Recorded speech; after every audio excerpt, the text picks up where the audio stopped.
tornare al 1° di ottobre, voi che cosa ne pensate? Amico, i così grandi ormai ha quasi finito. Non so, può darsi, potrebbe essere anche una buona idea, come anche no, insomma.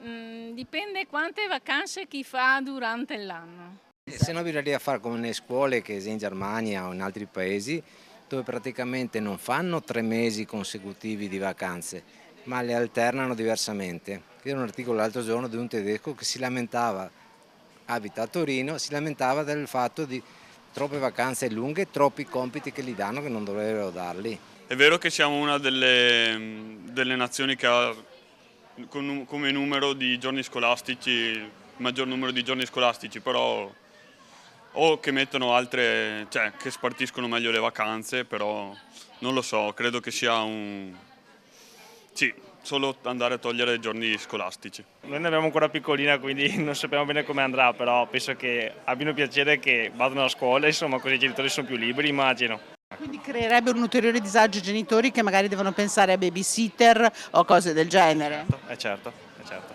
Insomma, un figlio costa. Costa, costa.